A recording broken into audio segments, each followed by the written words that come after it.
पहिला अधिकार, इसमें 49 नंबर की गाथा अभी चल रही है। कल अपने गाथा पढ़ी थी। प्रकरण चल रहा अतीन्द्रिय ज्ञान का।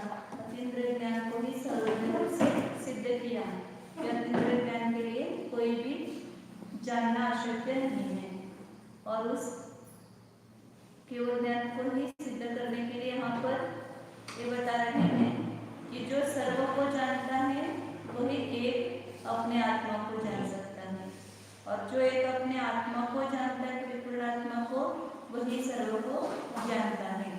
यह बात यहाँ पर पुनः निश्चित करती है कि जो अपने को एक को नहीं जानता है, सर्व को भी नहीं जान सकता है। गाता पर बोलिए, फिर टीका करेंगे।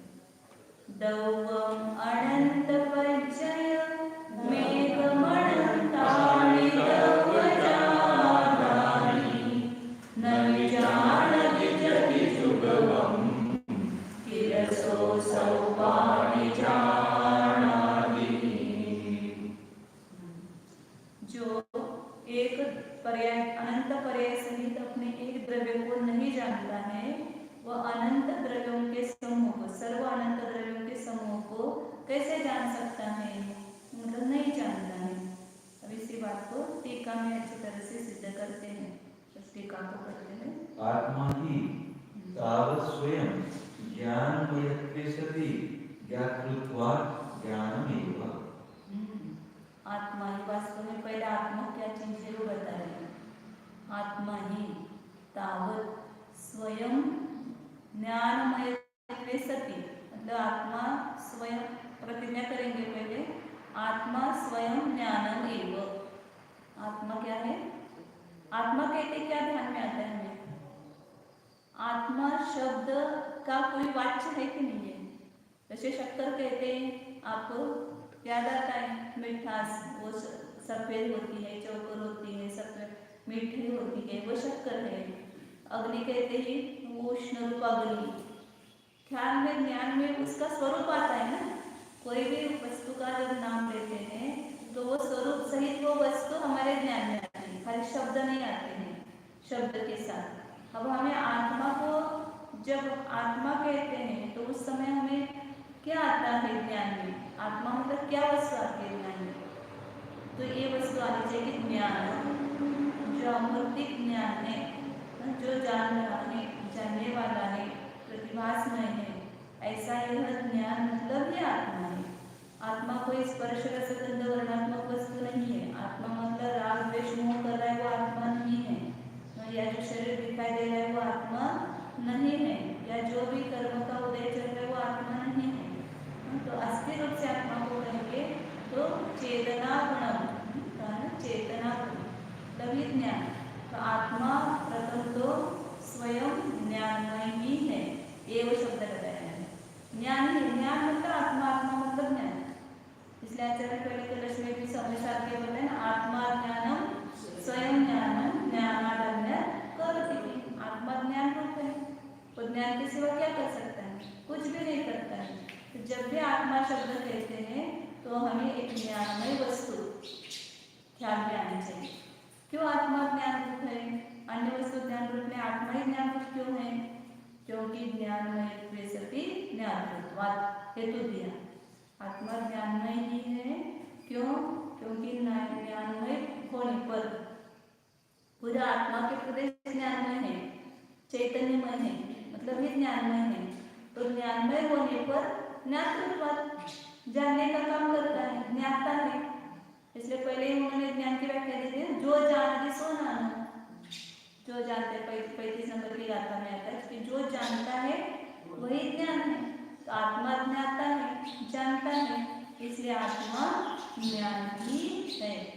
मतलब आत्मा ही ज्ञान है, आत्मा ज्ञान ही है, दोनों तरफ से होकर लगाओ। मतलब आत्मा दूसरी कुछ वस्तु नहीं है, आत्मा ज्ञान ही है। मतलब रागादिक नहीं है, शरीरादिक नहीं है, और आत्मा ही ज्ञान है। मतलब आत्मा को छोड़कर अन्य किसी भी द्रव्य में ज्ञान लक्षण नहीं पाया जाता है। इसलिए आत्मा ही ज्ञान स्वरूप है और आत्मा ज्ञान स्वरूप ही है। इस प्रकार अंदर में वेदन करना चाहिए। ये सब बातें केवल बोलने के लिए नहीं है। अंदर में जब भी आत्मा शब्द सुनते हैं, जैसे अन्य पुस्तक सुनते, पुस्तक हमारे ख्याल में आता है, ऐसे आत्मा सुनते ही यह ज्ञान में आत्मा इस शरीर में जो ज्ञान स्वरूप से विद्यमान है वह आत्मा, वह मैं हूँ। इस प्रकार अपने स्वरूप का भावांतर होना चाहिए।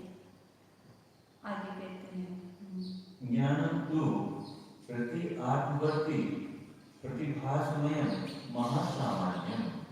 अब ज्ञान क्या है? पहले बताते ना आदान आत्मान नानम नेयपमान मुद्रितम नेयम लोया लोयम। वैसे यहाँ पर बता रहे हैं आत्मा प्रथम क्या वस्तु है? ज्ञान।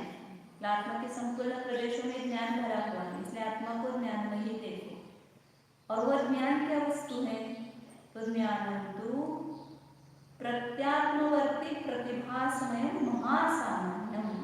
ज्ञान महासामान्य है, मतलब उसको कोई व्यापक है, पूरे आत्मा में, सभी आत्माओं में वो व्यापक है, सभी ज्ञान पर्याय में व्यापक है।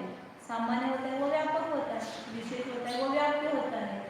तो ज्ञान महासामान्य कैसा है? वो प्रत्यात्मवर्ती प्रतिभासमय, प्रत्येक आत्मा में रहने वाला ज्ञान। ऐसा कोई भी आत्मा नहीं है, एक इंद्र से लेकर के सिद्ध तक कोई भी आत्मा नहीं है कि जिसमें ज्ञान गुण नहीं है, सभी में ज्ञान गुण है।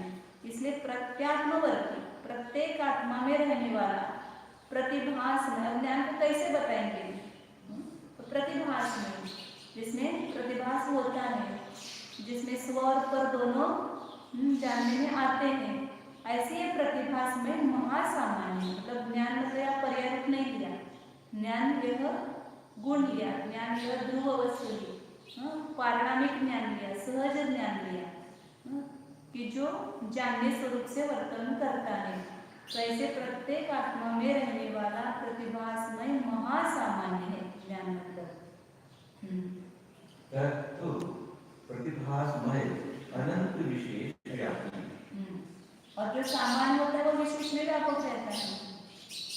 तो विशेष क्या है?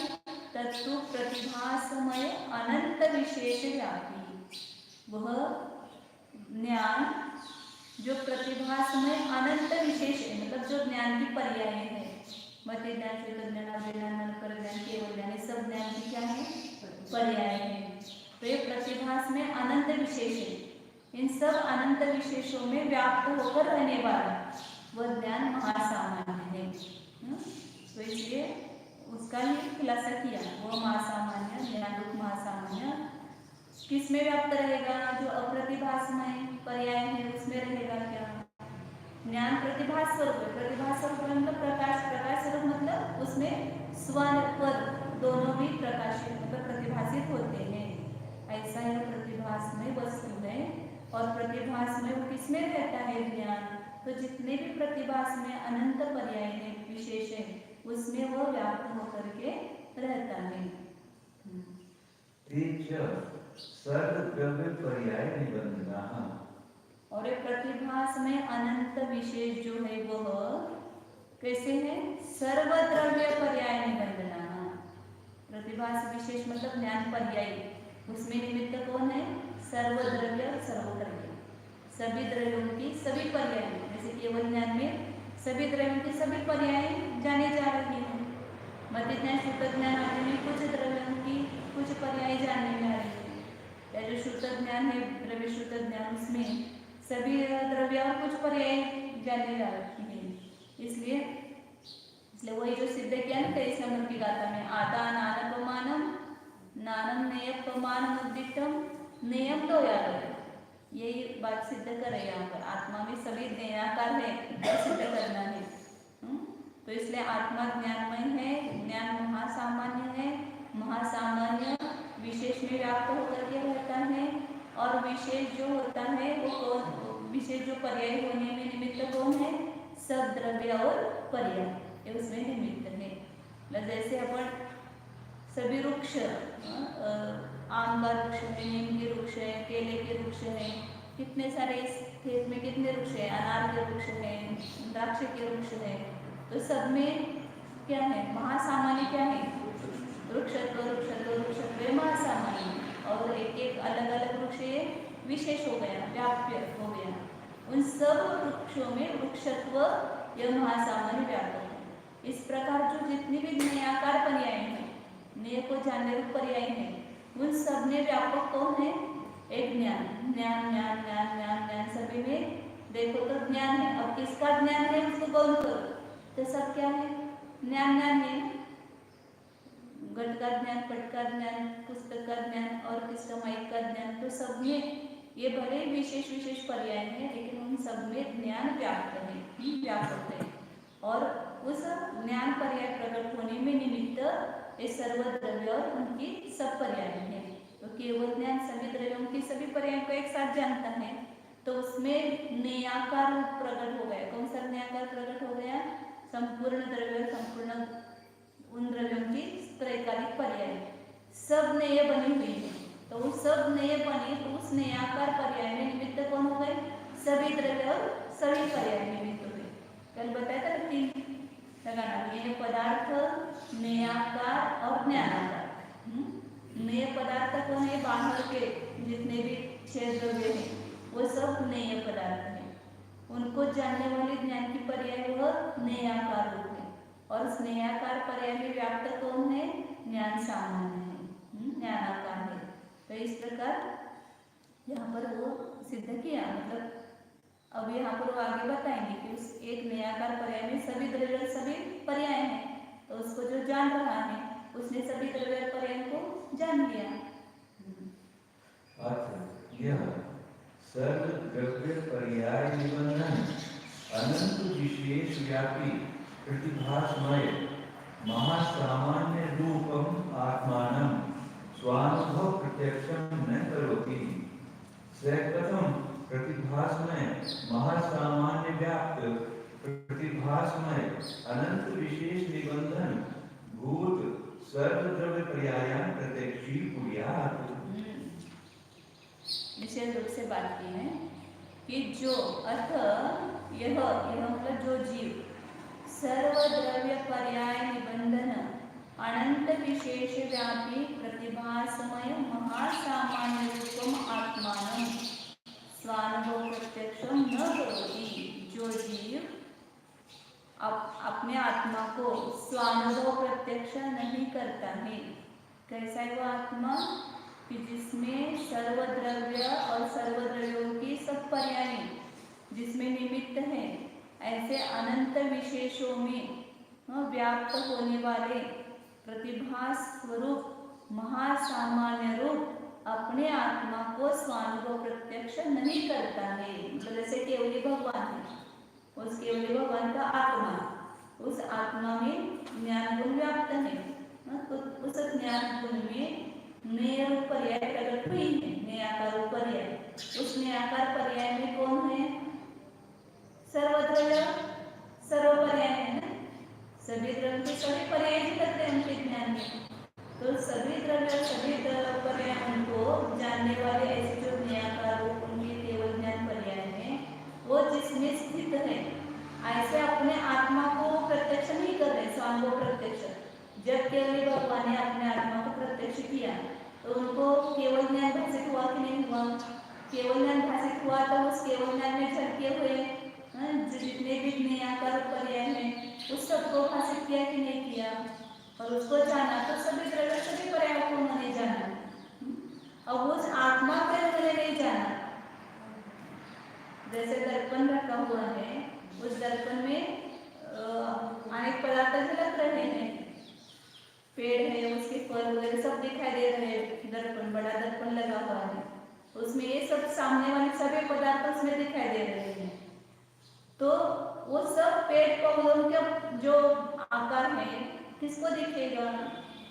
जो दर्पण को देखेगा। दर्पण में सब झलक रहे हैं, तो एक दर्पण को देखेगा तो उसमें झलकने वाले सभी पदार्थ दिखेंगे कि नहीं दिखेंगे? अपने आप दिखेंगे ना। लेकिन जो दर्पण को ही नहीं देखेगा, उसको दर्पण में झलके हुए प्रतिभास जो आकार है वो नहीं दिखाई देंगे। वो आकार नहीं दिखाई दे तो बाकी के बाह्य पदार्थों को उसने प्रतिभासित किया नहीं। तो एक अपने आत्मा को जो प्रत्यक्ष करता है कि कैसा है आत्मा, हुआ कि महासामान्य रूप। महासामान्य रूप आत्मा किसमें है? अपने अनंत विशेषों में व्याप्त है। और उस अनंत विशेष किसके निमित्त से हुए हैं? सर्वद्रव्य और पर्याय के निमित्त से हुए हैं। तो सभी द्रव्य सभी पर्याय जिसमें निमित्त है, ऐसा जो अनंत विशेष है मतलब पर्याय है, उसमें व्याप्त होने वाला महासामान्य रूप ऐसा जो आत्मा है, उसको जो स्वानुभव प्रत्यक्ष नहीं करता है, वह उसमें झलकने वाले सकथम प्रतिभासमय महासामान्य व्याप्य, प्रतिभासमय ऐसे महासामान्य के द्वारा व्याप्त होने योग्य जो प्रतिभासमय अनंत विशेष और उसमें निबंधनभूत मतलब निमित्तभूत सर्वद्रव्य पर्याय को प्रत्यक्ष करेगा। दृष्टांत से समझ में आया होगा कि जो दर्पण को नहीं देख रहा है, वो दर्पण में झलके हुआ जो उसका दर्पण का जो आकार है, प्रतिभास आकार, सब पदार्थों के आकार प्रकट हुआ है, उसको नहीं देखता है।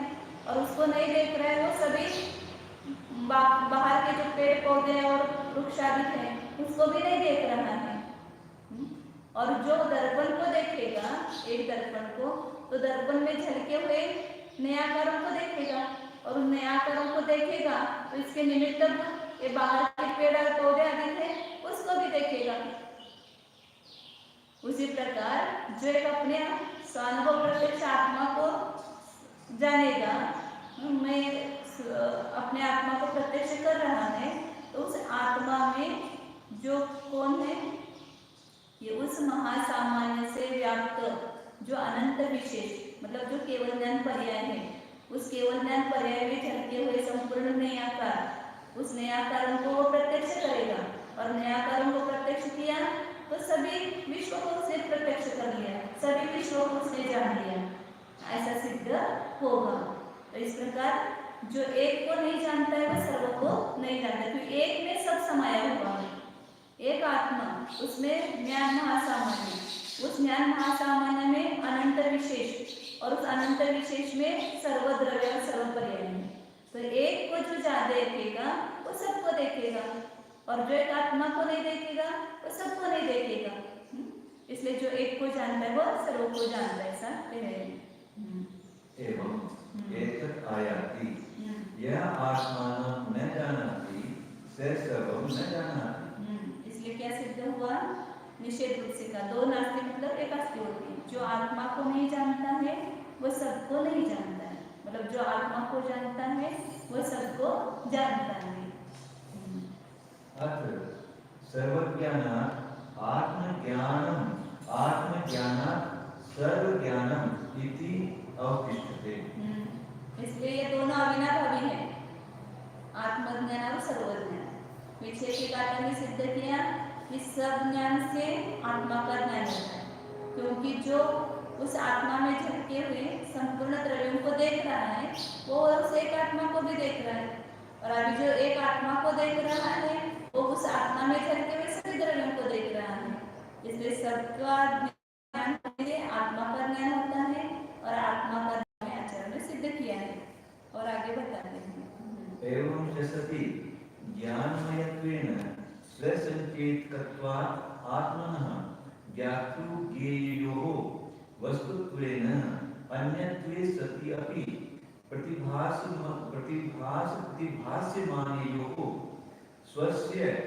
स्वस्याम् अवस्थायाम् अन्योन्य संवरणेन अत्यन्तम् अशक्य विवेचनत्वात् सर्वम् आत्मनि निखातम् इव प्रतिभाति। एवं च सति, और ऐसा होने पर, मतलब जो सबको जानता है वो अपने को जानता है, अपने को जानता है वो सबको जानता है। ऐसा होने पर ज्ञानमयत्वेन स्वसंचेतकत्वात्, आत्मा का एक कौन है? पहले बताया था ज्ञानमय है। ज्ञानमय अनुभव करो उसको, खाली बोलो मत। एक क्षण अंदर जाना चाहिए, मतलब ये अपने आत्मा को जानने की संध्या है। जब अपने को आत्मा का वर्णन चल रहा है तो आत्मा को दूसरे अन्य द्रव्यों का वर्णन चल रहा है तो समझो कि चांस नहीं है आत्मा को जानने का। उस समय भी जान सकते हैं लेकिन बुद्धिपूर्वक उपयोग उधर ले जाना पड़ता है। अब जहाँ पर आत्मा बता रहे हैं तो आत्मा को जानना एकदम सरल होता है। तो स्वयं ज्ञानमय, आत्मा कैसा है? ज्ञानमय होने से स्वसंचेतकत्वात्, जो ज्ञानमय है वो स्वयं का संचेतन करता है। ज्ञानमय वस्तु को जानने के लिए दूसरा ज्ञान चाहिए क्या? दीपक को देखने के लिए, प्रतिभासमय वस्तु को देखने के लिए दूसरा प्रतिभास स्वरूप पदार्थ नहीं चाहिए। स्वसंचेतन, स्वयं का स्वयं संचेतन करता है क्योंकि वो स्वयं प्रतिभासमय है। तो स्वयं ज्ञानमय होने से स्वसंचेतकत्वात्, अपना संचेतन करता है, अपने को जानता है। और ऐसे आत्मनः ज्ञातृज्ञेयोः वस्तुत्वेन अन्यत्वे सत्यपि, उसमें जो जानने वाला ज्ञाता और जो झलके हुए पदार्थ, ज्ञेय पदार्थ, इन दोनों में क्या है? एकत्व है कि अन्यत्व है? जो ज्ञेय झलके अपने ज्ञान में, उसमें और आत्मा में एकत्व है कि अन्यत्व है? अन्यत्व है। आत्मा अपने ज्ञेयाकार पर्याय के साथ तादात्म्य है, लेकिन ज्ञेयाकार जिसके निमित्त हुए हैं उन पदार्थों को ज्ञेय कहा है, उन ज्ञेय के साथ एकत्व रूप नहीं है। भ्रम यही हुआ है ना, हम अपने ज्ञेयाकारों के साथ अपने को अभिन्न नहीं देखते हैं। ज्ञेयाकार जिसके हुए हैं उन वस्तुओं के साथ अपने को अभिन्न करते हैं, अभिन्न देखते हैं, उसके साथ एकत्व करते हैं अपना। ज्ञातृज्ञेयोः वस्तुत्वेन अन्यत्वे सत्यपि, ज्ञाता और ज्ञेय इन दोनों में बाह्य ज्ञेय पदार्थ लेना है, अंतर ज्ञेय नहीं लेना, भाव प्रमेय नहीं। बहिप्रमेय का भी जो निमित्त बाह्य वस्तु है वो ज्ञेय। इन ज्ञाता और ज्ञेय में वस्तु रूप से अन्यत्व होने पर भी भिन्न है, आत्मा भिन्न है और उस आत्मा में झलके हुए सभी विश्व के पदार्थ, सभी द्रव्य ज्ञेय है, वे अन्य है। अन्य होने पर भी प्रतिभास्यमानयोः स्वस्याम् अवस्थायां, प्रतिभास और प्रतिभास्यमान, जैसे वो दर्पण में, दर्पण वो प्रतिभास स्वरूप है और उसमें झलके हुए पदार्थ वो कौन है? प्रतिभासमान है पदार्थ। इन दोनों में क्या हो गया है? स्वस्याम अवस्थायाम अन्योन्य संवलनेन, परस्पर में एकदम मिश्रण हो गया है, वो दो लगते नहीं है। दर्पण में झलके हुए पदार्थ और दर्पण ये दो नहीं लग रहे। दर्पण उस पदार्थ में हो गया और पदार्थ दर्पण में हो गया, ऐसा प्रतिभासित हो रहा है। क्यों? क्योंकि उसमें मिला जैसा हो गया ना, वो सभी आकार उसमें प्रतिबिंबित हो गए। इस प्रकार ज्ञान पदार्थों को जान रहा है तो ज्ञान प्रतिभास स्वरूप है और सभी पदार्थ प्रतिभासमान जाने जा रहे हैं, प्रतिभासित हो रहे हैं। तो इन दोनों का उस अवस्था में स्वस्याम अवस्थायाम अन्योन्य संवलनेन, दोनों का परस्पर मिश्रण होने से अत्यंतम अशक्य विवेचनत्वात्, उसको अलग करना अशक्य होने से, वो संपूर्ण नयाकार ज्ञान में है तो उस नयाकार में को और उस ज्ञान को अलग करना अशक्य होने से अन्योन्य संवलनेन अत्यंतम अशक्य विवेचनत्वात् सर्वम आत्मनि निखातमिव प्रतिभाति। उस दोनों को अलग करना, दर्पण को दर्पण में झलके हुए जो पदार्थ हैं उनको अलग करना अशक्य है। वास्तव में वहां पर बुद्धि के द्वारा हम जान सकते हैं कि जो दर्पण में झलके हुए पदार्थ हैं वे दर्पण नहीं है, वे दर्पण से भिन्न है और दर्पण भिन्न है। लेकिन वो संपूर्ण पदार्थों के आकार उसमें प्रतिबिंबित होने से ऐसा लग रहा है कि दर्पण और वो पदार्थ एक में हो गए हैं। इसी प्रकार आत्मा इन सब पदार्थों को जान रहा है, ये सब पदार्थ प्रतिभासमान है और आत्मा प्रतिभासित करने वाला प्रतिभास स्वरूप है। उन दोनों का ऐसा मिश्रण हो गया है कि लगता है कि ये सब पदार्थ मुझ में ही है। आत्मा ने निखात गए हैं, आत्मा में निखात हो गए हैं। जैसे वो दीवार में अक्षरों को खोदते हैं तो उसमें उत्कीर्ण हो गए हैं, उसके समान सभी पदार्थ मानो आत्मा में उत्कीर्ण हो गए हैं, उसमें पहुंच गए हैं, उसमें प्रवेश कर गए हैं। इस प्रकार प्रतिभासित होता है। यदि एवं न स्यात् तदा ज्ञानस्य परिपूर्ण आत्मसंचेतन अभावात् परिपूर्णस्य एकस्य आत्मना अपि ज्ञानं न सिद्धेत्। यदि एवं न स्यात्, यदि ऐसा नहीं होता, उन संपूर्ण नए पदार्थों के नयाकार आत्मा में खचित नहीं होते तो क्या होता? यदि एवं न स्यात्, आत्मा सबको न जानता, मतलब आत्मा में सभी पदार्थ नहीं झलकते, आत्मा सबको नयाकार नहीं बनाता, तब ज्ञानस्य परिपूर्ण आत्मसंचेतन अभावात्, ज्ञान क्या करेगा फिर? आत्मा यदि जानेगा ही नहीं पदार्थों को तो ज्ञान परिपूर्ण नहीं हुआ। तो उस परिपूर्ण आत्मसंचेतन का अभाव होने से ज्ञान उस परिपूर्ण आत्मा कब परिपूर्ण है कि संपूर्ण ज्ञानाकार पर्याय जब आत्मा में प्रकट हो रही है वो आत्मा परिपूर्ण केवल ज्ञान पर्याय से हो गया। अब केवल ज्ञान पर्याय का ही अभाव है तो वहां पर परिपूर्ण से एकस्य आत्मनापि ज्ञानम न सिद्धेत्, परिपूर्ण एक आत्मा का ज्ञान भी सिद्ध नहीं होता है। मतलब ज्ञान जब तक सभी पदार्थों को नहीं जानता है तब तक परिपूर्ण एक आत्मा का ज्ञान भी नहीं होता है। क्योंकि जब ज्ञान सभी पदार्थों को जानता है तभी वो केवल ज्ञान पर्याय सहित आत्मा हुआ और केवल ज्ञान पर्याय सहित होता है तभी परिपूर्ण आत्मा का ज्ञान हो गया। इसलिए दोनों तरफ से ले लो, जब तक एक को नहीं जानता तब तक सबको नहीं जानता है और जब तक ज्ञान ने सबको नहीं जाना तब तक एक अपने परिपूर्ण आत्मा को भी नहीं जाना। इसलिए यदि एवं न स्यात्, यदि ज्ञान में वो सभी पदार्थ नहीं प्रतिबिंबित हो, प्रतिभासित हो, तब ज्ञान में परिपूर्ण आत्मा का संचेतन नहीं कर सकता है और परिपूर्ण आत्मा का संचेतन नहीं करता है तो परिपूर्ण ऐसे एक आत्मा का ज्ञान भी सिद्ध नहीं होता है। इसलिए जो ज्ञान सभी पदार्थों को जान रहा है उस ज्ञान सहित आत्मा का भी उस समय ज्ञान होता है।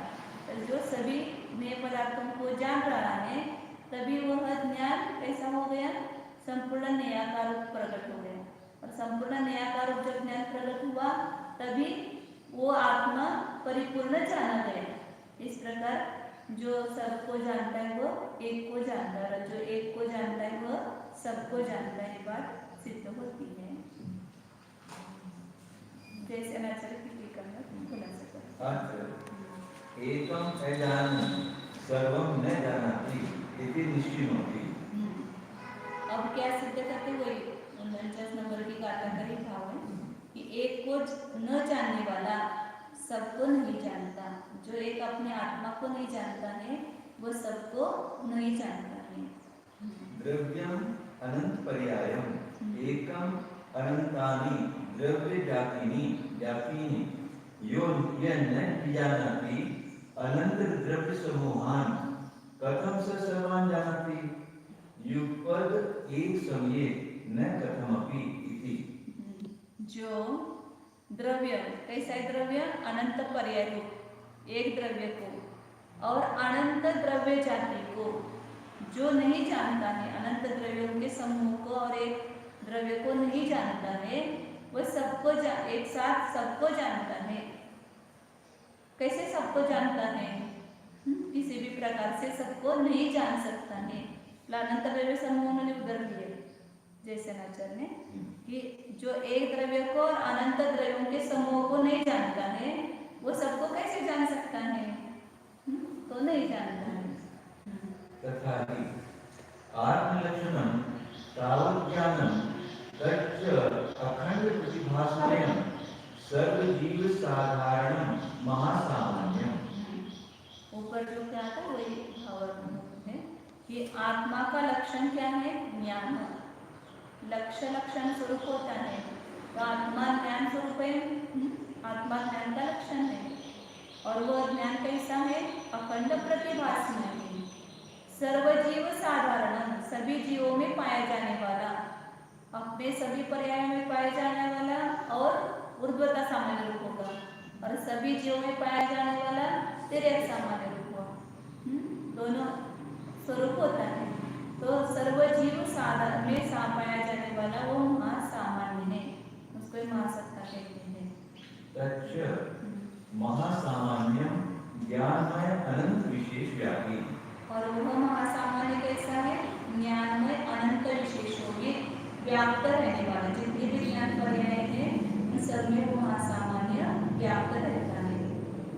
तेज ज्ञान विशेषा अनंत द्रव्य पर्यायानां विषयभूतानां ज्ञेयभूतानां परिच्छेदिका ग्राहका। और वे ज्ञान विशेष ज्ञान पर्याय कैसी होती हैं? अनंत द्रव्य और पर्यायों के विषय पदार्थों को ग्रहण करने वाली होती है। मतलब ज्ञान पर्याय किसको कहेंगे? जो एक नियम को जानती है वो ज्ञान पर्याय। उस ज्ञान पर्याय में व्यापक कौन है? ज्ञान विशेष। जैसे गोरस, दूध, दही, घी, शक्कर छाछ इत्यादि व्याप्त रहता है। कौन? गोरस।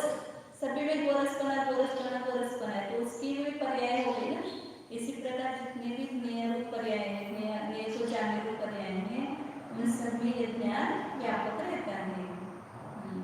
अखंड एक प्रतिभासमयं यस् महासामान्यं तत् स्वभावम् आत्मानं यः असौ प्रत्यक्षं न जानाति स पुरुषः प्रतिभासमयेन महासामान्येन ये व्याप्तः अनंत ज्ञान विशेषः तेषां विषयभूतः ये अनंत द्रव्य पर्यायः तान् कथं जानाति न कथमपि। जो अखंड एक प्रतिभा स्वरूप कौन है? महासामान्य, मतलब ज्ञान। उस महासामान्य जिसका स्वभाव है, ज्ञान जिसका स्वभाव है, ऐसे आत्मा को जो प्रत्यक्ष नहीं जानता, वह पुरुष उस प्रतिभास में महासामान्य के द्वारा जो व्याप्त कौन है? अनंत ज्ञान विशेष, अनंत ज्ञान पर्याय। और उस ज्ञान पर्याय में विषयभूत कौन है? अनंत द्रव्य और अनंत पर्याय। उस एक ज्ञान विशेष में ज्ञेयभूत है। उनको कथम जानाति, उसको कैसे जानता है? न कथमपि, किसी भी प्रकार से जानता नहीं है। तत् एतत् आयतम, यह आत्मानं न जानाति स सर्वं न जानाति इति। इसलिए क्या सिद्ध हो गया कि जो आत्मा को नहीं जानता है वह सबको नहीं जानता। आत्मा को नहीं जानता है तो आत्मा जिसमें व्याप्त रहने वाला ज्ञान सामान्य को नहीं जानता है, ज्ञान सामान्य को नहीं जानता है तो ज्ञेय विशेषण को नहीं जानता है, और ज्ञेय विशेषण को नहीं जानता है तो उसमें चलते हुए अन्य पदार्थों को नहीं जानता है। तथा च उक्तम् एकभावः सर्वभाव स्वभाव सर्वे भावा एकभाव स्वभाव एको भाव सत्वतो येन बुद्धः सर्वे भावा सत्वतस्तेन बुद्धः। जो एक भाव है वह सर्वभाव स्वभाव रूप है, और सर्वभाव एक भाव स्वभाव रूप है, एक स्वभाव वाले हैं। इसलिए येन तत्वतः एक भाव बुद्धः, जिसने एक भाव को मतलब एक अपने आत्म स्वरूप को जाना है, वह सर्वे भावः तेन तत्वतः बुद्धः, उसने वास्तव में सभी भावों को जान लिया। मतलब जो एक को जानता है वह सबको जानता है। इसलिए एक को जानने के लिए हमें इच्छा करनी चाहिए। एक को जो जानता है वह सभी को जानता है ना। एक सदे सब सदे, सब साधे सब न सुझाए। जो एक को साधता है उसके सभी कुछ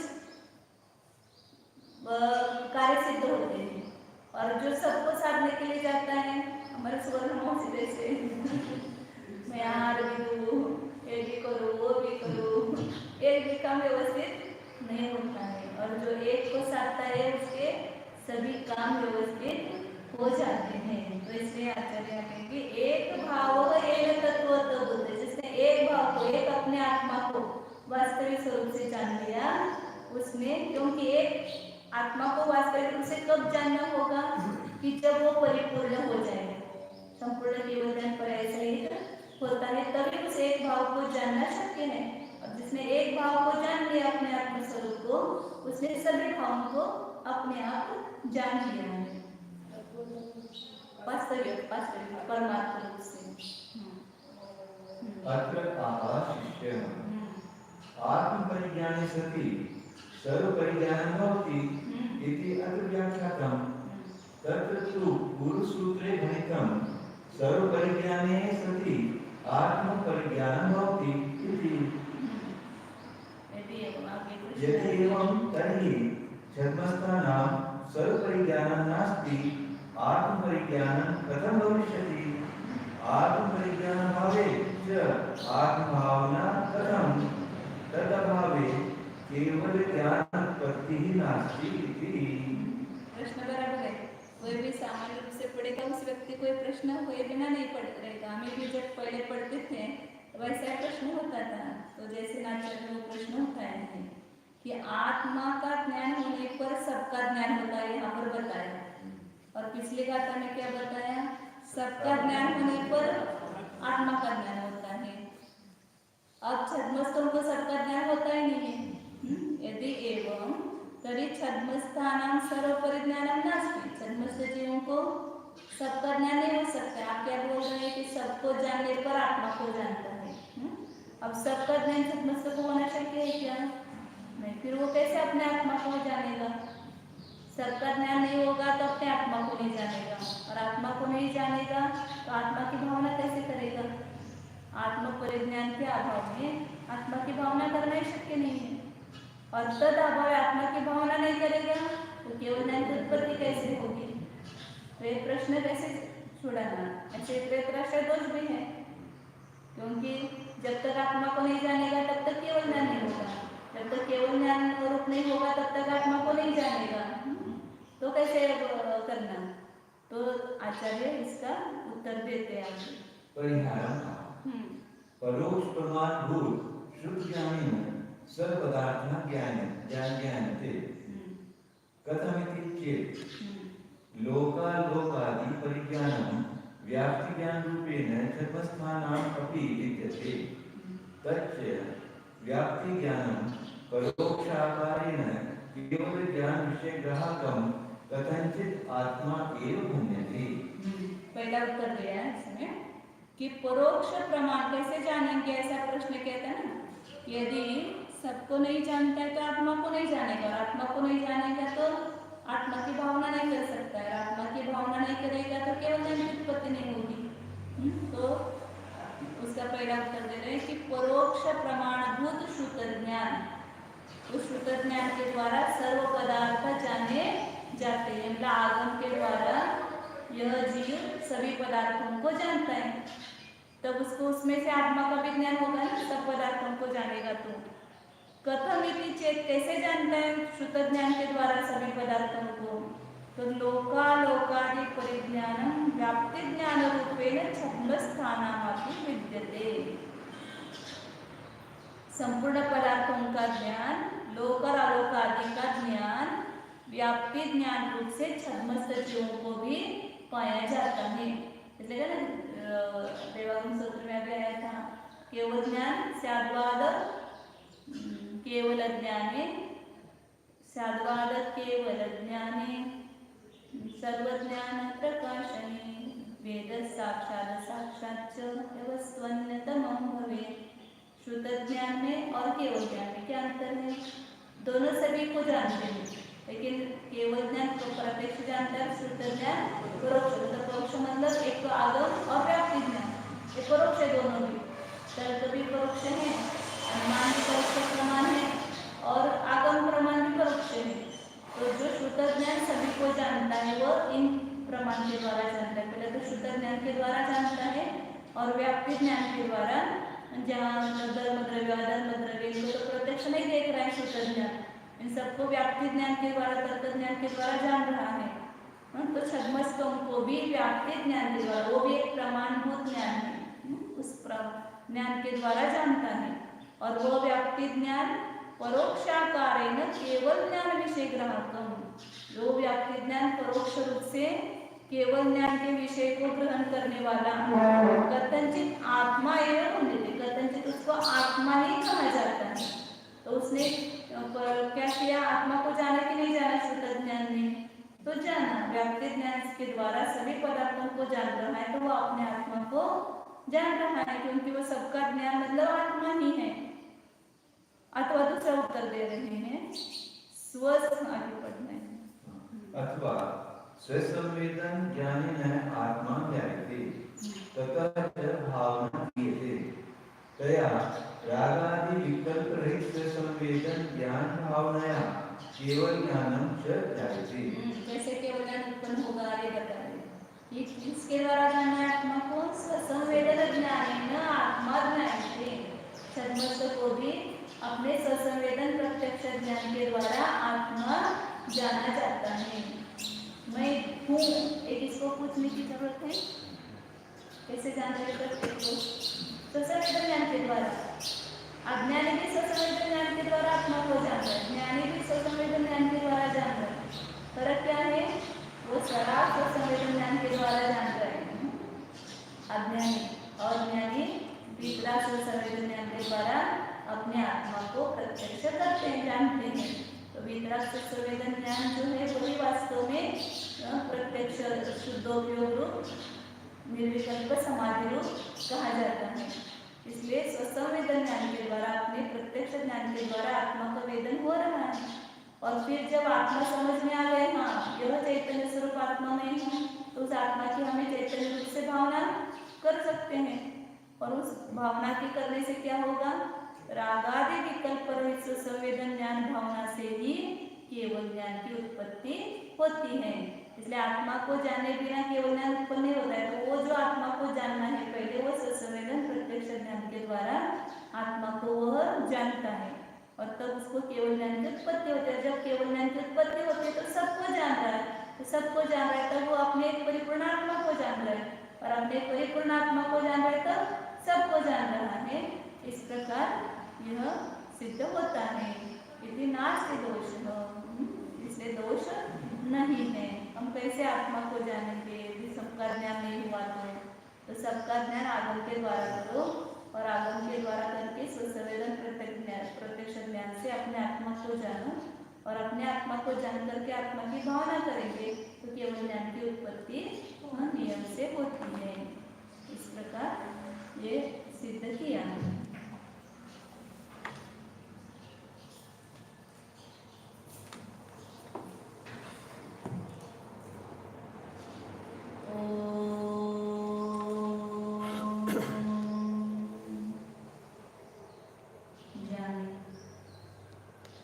यह मैं शुद्ध चैतन्यमय जीव ही हूँ।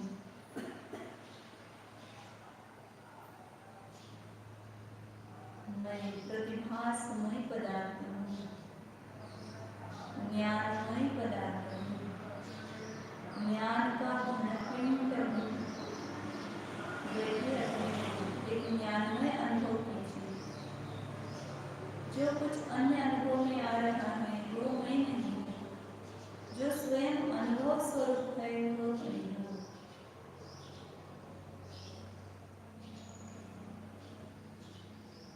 प्रतिभास और प्रतिभास्यमान में जो अंतर्निहित संवेदन हो रहा है, मिश्रण हो रहा है, उस मिश्रण को दूर कीजिए।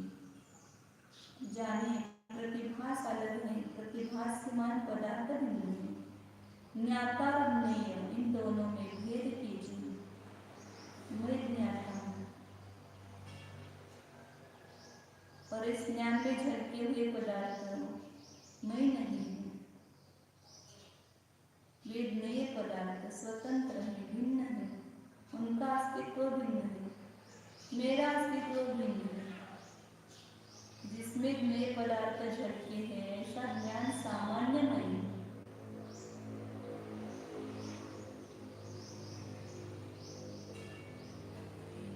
उस ज्ञान में ज्ञेयाकार पर्याय प्रकट होने में निमित्तभूत ज्ञेय पदार्थ मैं नहीं हूँ। ये शरीर ज्ञेय पदार्थ है, मैं नहीं हूँ। स्त्री पुत्र मित्रादि सब ज्ञेय पदार्थ है, वो मैं नहीं हूँ। मकान जायदाद सोना चांदी सब कुछ ज्ञेय है, वो मेरे नहीं है।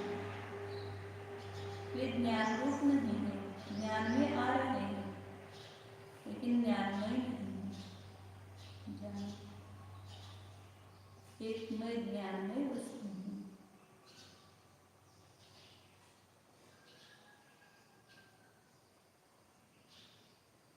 ज्ञान में सब कुछ जैसा है वैसा झलक रहा है। ज्ञान ज्ञान रूप झलक रहा है। ज्ञान में आई हुई वस्तुएं सब अपने अपने स्थान पर अपने अपने रूप से झलक रही है। एक भी ज्ञेय पदार्थ मेरा नहीं है, मैं नहीं हूँ।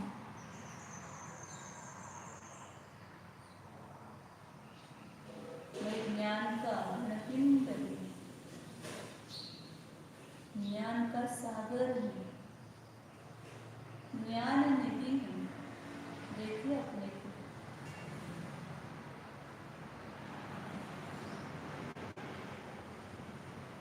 जैसे बाह्य निधि निधि लग रही है, लेकिन यहाँ पर अंतरंग निधि ज्ञान दर्शन चैतन्य के अंतरंग निधि है। उस निधि को एक बार प्रत्यक्ष करो।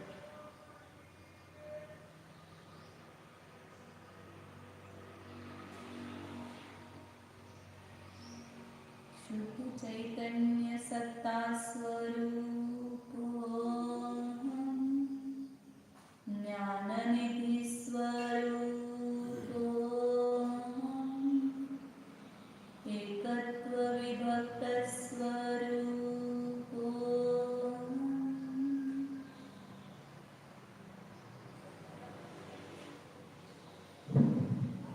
परनिरपेक्ष स्वतः सिद्ध ज्ञान स्वरूप